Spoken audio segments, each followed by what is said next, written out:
तुम मुझे खून दो, मैं तुम्हें आज़ादी दूंगा। ये सिर्फ एक नारा नहीं था, ये एक ज्वाला थी जिसने एक सोया हुआ देश जगा दिया। ये कहानी है सुभाष चंद्र बोस की, एक ऐसे योद्धा की जिसने सिर्फ ब्रिटिश राज से ही नहीं बल्कि डर, चुप्पी और समझौते। 23 जनवरी सन 1897 उड़ीसा के कटक शहर में एक बच्चा जन्म लेता है।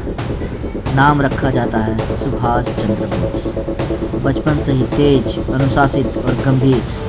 पिता जानकीनाथ बोस एक मशहूर वकील थे। माँ प्रभावती देवी एक धार्मिक महिला। 1913 में 16 साल की उम्र में सुभाष ने रेवेन्सा कॉलेजिएट स्कूल से मैट्रिक पास की।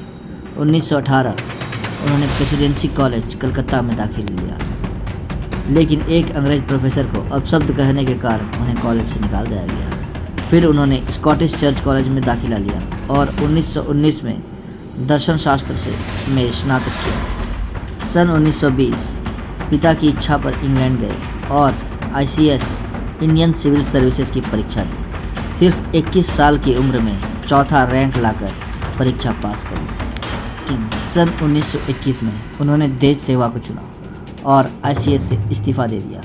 ये पहला विद्रोह था आराम के जीवन के खिलाफ, औपनिवेशिक सत्ता के खिलाफ। सन 1921 में ही भारत लौटे। महात्मा गांधी उनकी अहिंसा की नीति को माना, लेकिन अंदर से वो तेज तर्रार क्रांतिकारी थे। सन 1923 सिर्फ 26 साल की उम्र में सुभाष बने ऑल इंडिया यूथ कांग्रेस के अध्यक्ष। 1930 में उन्हें बर्मा जेल भेजा गया। वहाँ उन्होंने तपस्या की तरह उपवास और ध्यान किया। सन 1938 में नेताजी बने भारतीय राष्ट्रीय कांग्रेस के अध्यक्ष।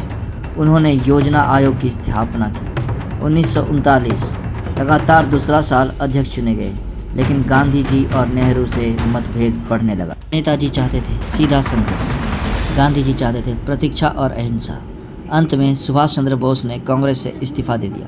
उन्होंने खुद की पार्टी बनाई, ऑल इंडिया फॉरवर्ड ब्लॉक। सन 1940 में ब्रिटिश सरकार ने उन्हें हाउस अरेस्ट कर लिया, लेकिन वो वहाँ से भाग निकले छद्मवेश में। सन 1941 उन्होंने भारत से अफ़गानिस्तान, फिर रूस और फिर जर्मनी तक का सफ़र किया। बर्लिन में उन्होंने आज़ाद भारत रेडियो की शुरुआत की। सन 1943 में जापान पहुँचे और वहीं उन्होंने खड़ी की आज़ाद हिंद फौज, इंडियन नेशनल आर्मी।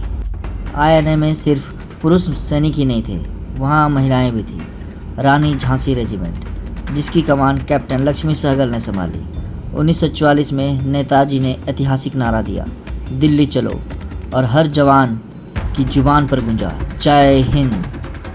फिर आया 18 अगस्त 1943 का दिन, वो मनहूस दिन, जिस दिन नेताजी सुभाष चंद्र बोस जापान से ताइवान की तरफ उड़ रहे थे और उनका विमान क्रैश हो गया। कहा गया नेताजी की मौत हो गई, पर कभी कोई शव नहीं मिला, ना ही उनके मरने की आधिकारिक पुष्टि हुई। कुछ मानते हैं वो रूस चले गए थे, कुछ कहते हैं वो गुमनाम साधु बनकर भारत लौटे, कुछ तो ये भी मानते हैं नेताजी कभी मरे ही नहीं।